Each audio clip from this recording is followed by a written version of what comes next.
Right, hello, good to be with you. So I'm Euan. I'm a farmer by blood, I suppose, and I'm an accountant by career. Part-time farmer, full-time accountant, and one of the things is that my accounting job pays the bills and the farming job generates the bills. So that's what happens with that. So as an accountant, there's two things I love. I love having numbers to crunch and problems to solve, and so that's what I brought with me today. I brought you a problem to solve and I brought you some numbers to crunch. So the problem we're going to be facing here is Scotland's population time bomb.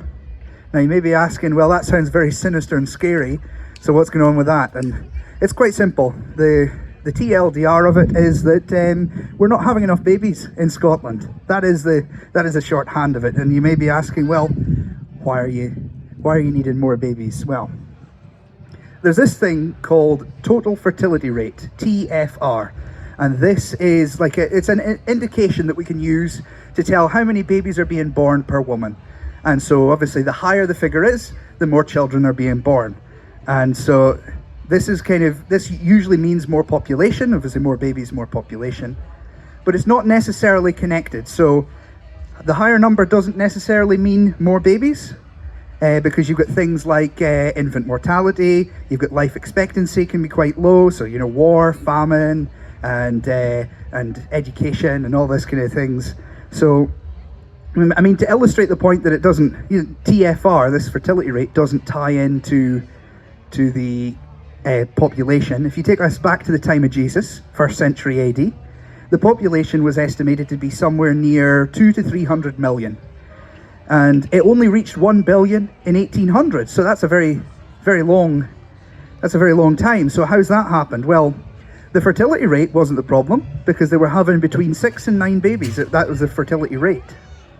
But the main problem was there was a lot of poverty, and then poverty leads to illness, and there was a lot of famine as well. Infant mortality was extremely high. I think more than half of babies would not make it to their 5th birthday. So you had you had high births, but you also had high deaths. So that was kind of tied in together. I mean, to give you an example, that was true up until about the 1700s, all those factors adding together. I mean, Henry VIII, probably one of the most wealthy men in the country of his time, he died from a simple flesh wound. Literally fell off a horse jousting, and that was the end of him a few years later, just from a simple cut on his leg. So this is a kind of the story of human history up until the Industrial Revolution, when we had, the creation of modern medicine. We had a lot of wealth generated, a lot of people coming out of poverty, and overall a lot of abundance of food and a lot of abundance of wealth. So population over time, it took us thousands of years to get to 1 billion. We got there in 1800. Then to get to 2 billion, it was 1925, so 125 years on. Then 3 billion was 1960, 35 years. 4 billion, 1974, 14 years. 5 billion, 1987, 13 years. Then 12 years to 6 billion. Then 7 billion in 12. Then 8 billion, we reached that just a few years ago in 2022. And that was 11 years from the last milestone. So population is blowing up exponentially over history, we can see in the last kind of couple hundred years. So you may be saying, well, why am I ratting on about a population crisis? The thing is, this population growth worldwide is going to slow down. They estimate it might stop at about 10, 11, maybe 12 billion by the end of this century. But we'll get to the, as I call it, the lowdown on the slowdown later on. But for right now, we'll see. So it's a lot of people are going to be on the planet. So yeah, why am I talking about population collapse? This global picture distorts the local picture that we're experiencing here in the West and in developed society. Historically, we had lots of babies because of the high infant mortality. But the issue is, as a society develops and more live, there's less need to have more kids. This comes from a lot of things, You add in things like feminism, and there was a sexual liberation of the 1960s, and a kind of women given that sexual freedom as well. So the birth rate then collapses on its own. There's a lot of kind of, as a society develops, a lot of things start to come down, and the birth rate's one of them. As well as things like liberal policy on, for example, abortion, doesn't help bring the birth rate up, it brings it down. And also things like Things like atheism as well, where you're kind of encouraged to not have children rather than have children. So that all drives the fertility rate, and it drives at rock bottom. There does come a latency period. This is what we call it, like a latency period, where people are living longer, but also, so less people are dying, there's less infant mortality, but people are still having lots of children. So you end up with lots of births, low deaths, and then the population just absolutely skyrockets. And this has kind of happened in Scotland. You take it from like the turn of the century in 1900 through to the 1960s, obviously excluding the world wars. But the population kind of exploded because the death rate was coming down. So you may know them as baby boomers. I'm sure there's plenty of you here who call them baby boomers because that's exactly what happened after the war. There was a baby boom. So, with the exception of the wars, high births, low deaths. Let's follow let's see, I'm skipping my notes. Low deaths leads to this balloon in population, but then when the development increases, the births then slow down, meaning that now we are past that latency period where we've got this growth, and actually now, I think it was just a few years ago, that deaths are now outstripping births for the first time in a very long time. So why don't we follow the baby boomer life cycle to where we are today? So you were all pretty much born, all the baby boomers were born in the 1940s through to the 1960s. And so when you were born, if you are a baby boomer that is, the average number of workers to pensioners was 6 to 1. So 6 workers to 1 pensioner. Then whenever you entered the workforce in say the 70s and the 80s, that then dropped to 4, so 4 workers to 1 pensioner. That rate right now is close to 2 to 1. So we've gone from 6 to 1 to 2 to 1. Now, I don't think you need to be a genius to realise that, pensions cost money, and we've spent all the money so far. And so if you've got 2 people paying in for every 1 coming out, whereas we used to have 6 paying in for every 1 coming out, then obviously that's going to put strain on the system. So obviously people are living longer. A lot of people are now living well into their 70s and 80s, if not their 90s, and the lifespan is just going to continue to increase with medicine. So older people need more care. I'm afraid that's a fact of life on average. The older you get, the more care you're going to need. And so you really want this ratio of workers to pensioners to be quite high, so that you can you've got enough money in the pot to pay for all this care. Otherwise, you're going to end up with a bit of a problem where there's not enough to pay out and too many people wanting to get out of the system. I'm going to take you to Margaret Thatcher. So that's obviously right in the middle of our baby boomer life cycle. Now, we're not talking Thatcherite policy, but what I will say is I think she benefited from what we call a population dividend. And this is where we had a low number of old people. You're thinking the generation before you, the baby boomers, they were all fighting in the war, in the Second World War. So there's a low population of pensioners at this time in the 70s and 80s, but there's a high working population because there's been all these births. So what ends up happening is your economy does extremely well because almost everybody is working. And so I would say, that she benefited from more right policies, right time, than just right policies on its own. Now, the point we're now at is beyond this. We're beyond this dividend, this this stable population. We are now at, the NHS is on its knees. The pension is in a deficit in the trillions and is only growing every day. Our tax burden, even though we've got all this expenditure, our tax burden is the highest it's ever been in British history. So it may sound like we're already at the worst of it, but boy, it can get a lot worse. So let's look at Japan as a case study for what will happen next. Japan used to have a GDP of 6.2 trillion. They now have 4 trillion in their GDP. Their GDP has shrunk in the trillions. A third of the population in Japan is over 65. A third of the population are pensioners. They have a ratio of 1 to 1, 1 worker, 1 pensioner, which means that for every worker, they're having to pay for an entire pension and an entire care system.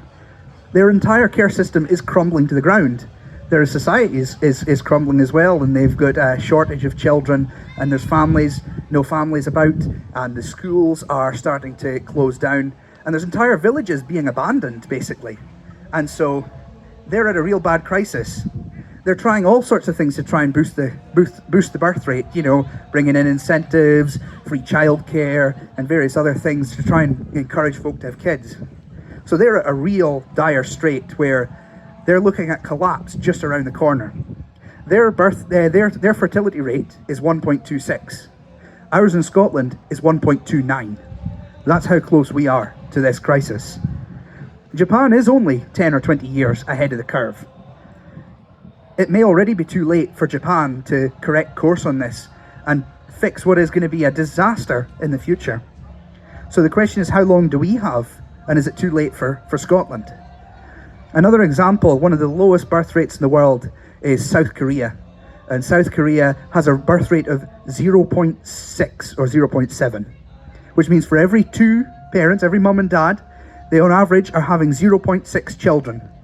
What that means is you have 100 grandparents, then you have 33 parents, then you have 11 children, and then they have 3 children.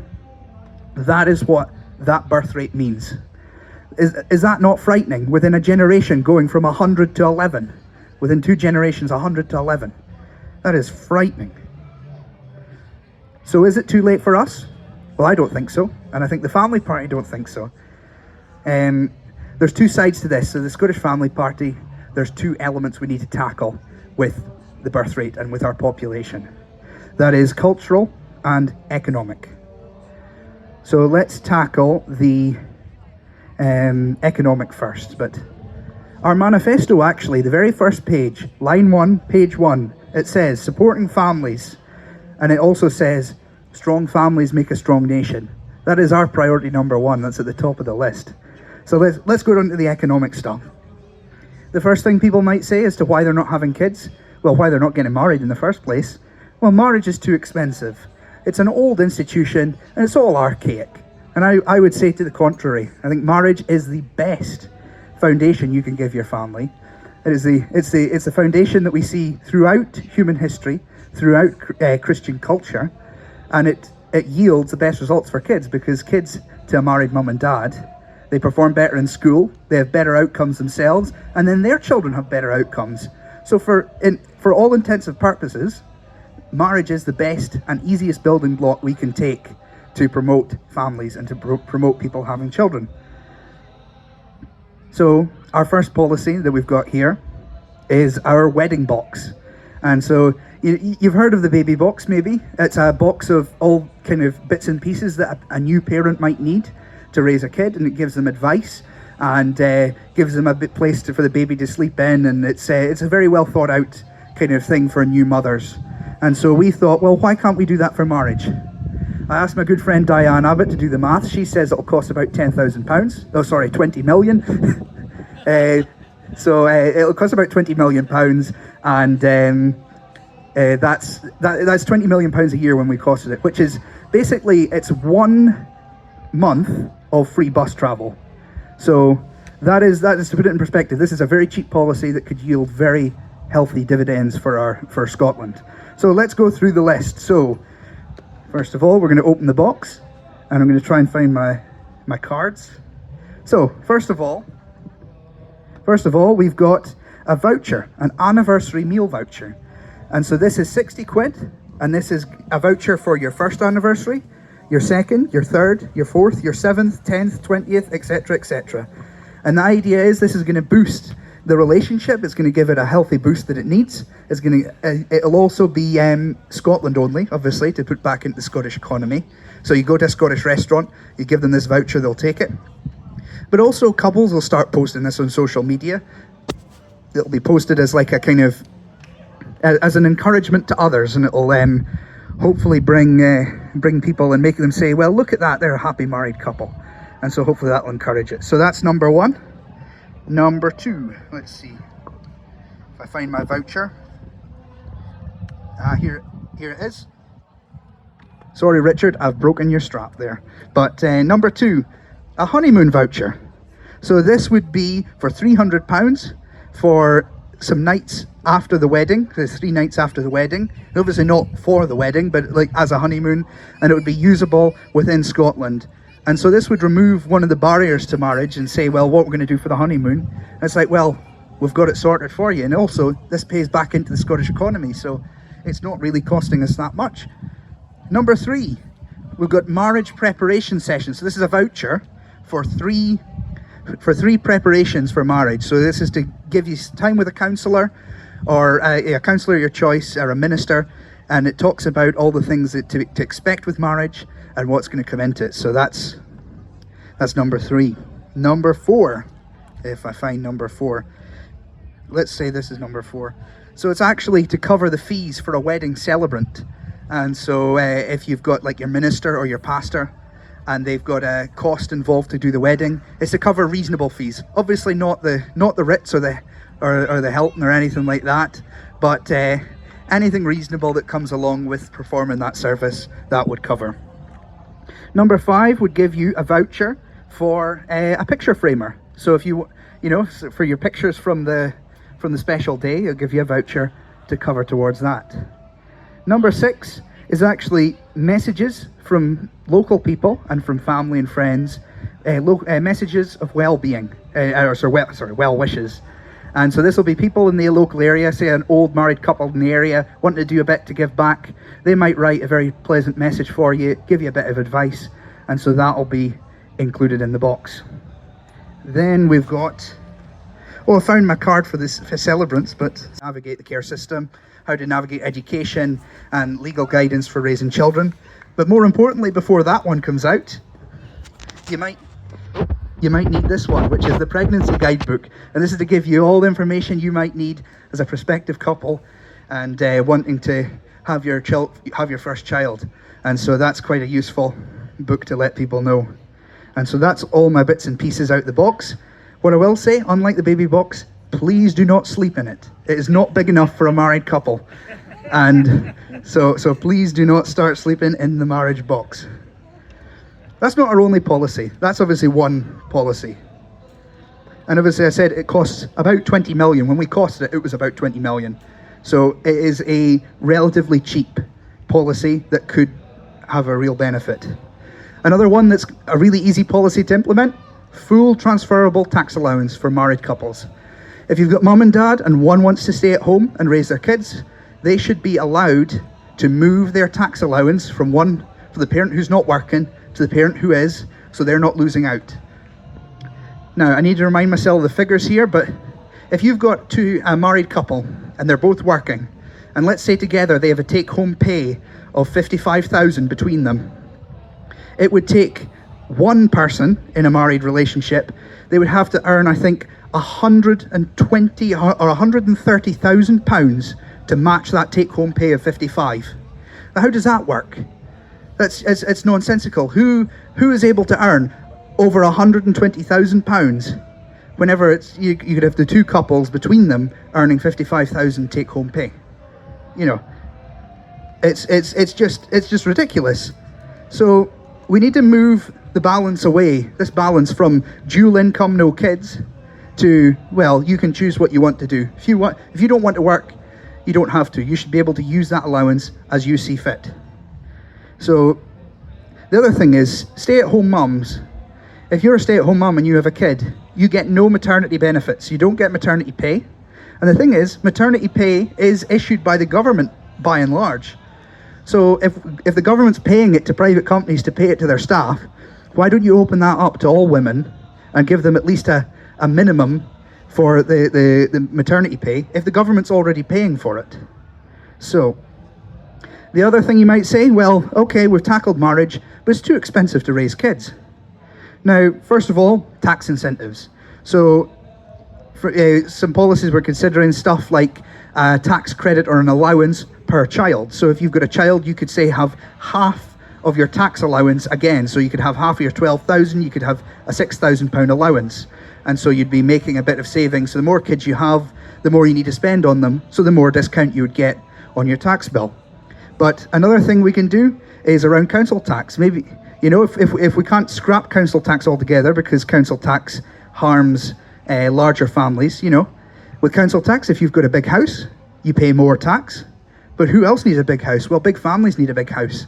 So you're penalising people for having lots of kids. So if you can't scrap it, then at least offer a discount per child in the house or per dependent. So 25% off, for example, per kid. So that adds up to 100% if you've got 4 kids. So that immediately removes a big barrier. Another thing to think about would be an extra statutory holiday per child. So if you're a parent who's working and you have 4 kids, that's 4 extra holiday days that you're entitled to by law to spend time with your family. That would encourage people to have more kids, more time off. I mean, I would love that. I'd have plenty of days off work. Another thing we can do is financial incentives for grandparents to help with raising kids. I know a lot of grandparents want to help with raising their grandkids, and so we should offer, if they're going to take on the burden of raising them instead of sending them to nursery or to twos group or anything that's paid for by the state, maybe even giving them an incentive, a cash incentive or a bursary or something towards the cost of looking after the kids as a way to get them out of the system. Because did you know that it costs about £10,000 per child for the current education and care? So that's nursery and education. £10,000 a kid is not a small amount. So that's at the government level. But what about at the council level? Well, there's some pretty easy things we can do as well, like free entry to government-run and council-run attractions. So, for example, the swimming pool, or the gym, or the ice rink, or the museum, the park, whatever else, historic sites. If the council or the government runs it, you can let in accompanied children with an adult, let them in for free, and it's a way to give back to them. Not only that, we should be pushing for transport companies to cut the fares for children and to cut the fares for families, to give an option for a reduced family ticket, to try and, because if you take kids on the transport, say take them in the train down south from here, you can very easily spend a couple of £100 just taking the train when you could just drive for almost a fraction of that. So that's one easy thing you can do. There's other things we can think about in the future, such as, is the 2-child cap really a fair way? And then things like free school meals, have they been shown to work? And so that's something to think about in the future. Now, what about the cultural side? So we've tackled economics. We've made it economically viable to raise kids. And a lot of countries have already done this, where they've made all these incentives for kids, but their birth rate's still declining as well. Their population is still in crisis. So that's not enough. It's not enough to just throw a blank check at it. There's also the culture around marriage and the culture around children. Now, let's take a look over to Hungary. I'm not going to talk about Viktor Orban or any of his policies or anything like that, but what I will talk about is the family stuff that has come in the country. So, for example, they have led the way with the cultural kind of pro-family stuff. As soon as you land in Hungary in the plane, the first thing you see when you get off the plane is "Welcome to family-friendly Hungary." So that sets the bar immediately. Like your children are welcome here, and they have all sorts of things. They have tax policies, and they have kind of debating days in their parliament as well about families and children and the future and all that. So that's quite interesting. We're not going to touch anything else in Hungary at the moment.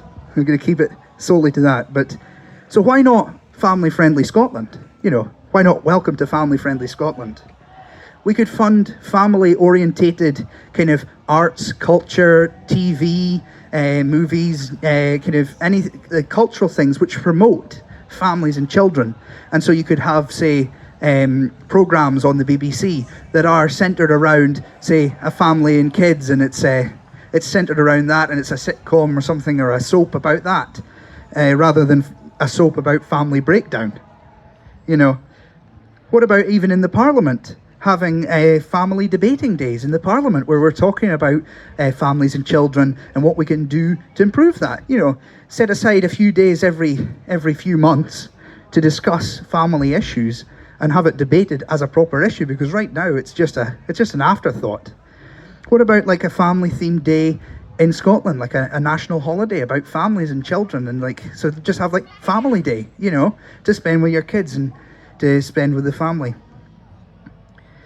What about we try and discourage family breakdown? What if we do what we can to try and encourage parents to stay together?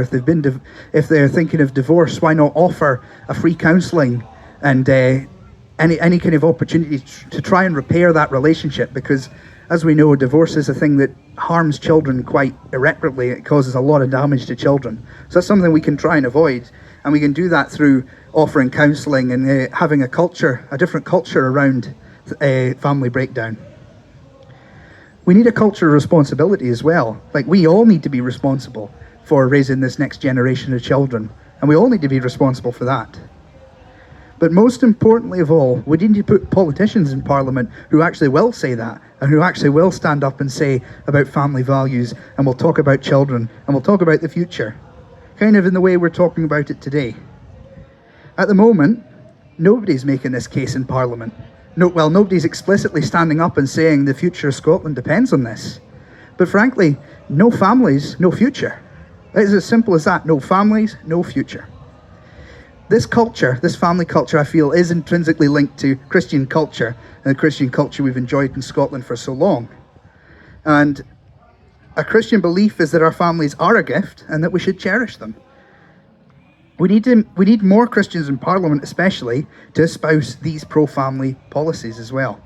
Now, to summarise, because I've ranted on for a fair bit here, Scotland faces the population time bomb. This bomb is ticking, and it's building, and one of these days, it's going to go off. The likes of Reform UK and Nigel Farage have a dream of returning to, say, the Thatcher days and Thatcherite policies.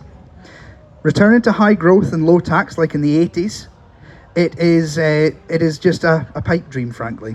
You know, Nigel's likely to be the next Prime Minister. It sure seems that way. A lot of things can change. But as far as I'm concerned, this dream is an illusion if you don't sort out the families first. Because as I mentioned with this population, when you've got 2-to-1, 1-to-1 of workers to pensioners, there is no way to go back to the way it used to be. It is as simple as that. There will be no way back. Picture this. Scottish politics is a bit like us all being in the same car, all 5.5 million of us. We're heading along at 90 miles an hour, and we can see the cliff off in the distance. The family party's here saying, let's apply the brakes, because there's a cliff and we're heading right for it. And instead of applying the brakes, the SNP think that there should be pink fuzzy dice hanging for the rear view mirror. The Greens agree, but they want them rainbow coloured.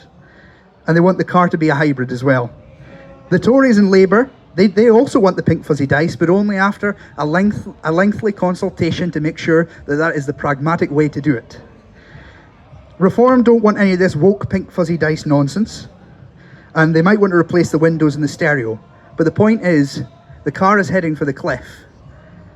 And no matter what you change inside the car, you're still heading to the same place. And so we're standing here and saying, let's apply the brakes on this disaster. We're facing this cliff. And I ask you, are you going to be the one that's putting the brakes on it? Or are you going to be the one bickering over the pink fuzzy dice? And I ask you, are you going to be standing here and saying that you acted to prevent what could be a very big disaster for Scotland? All right, thank you very much.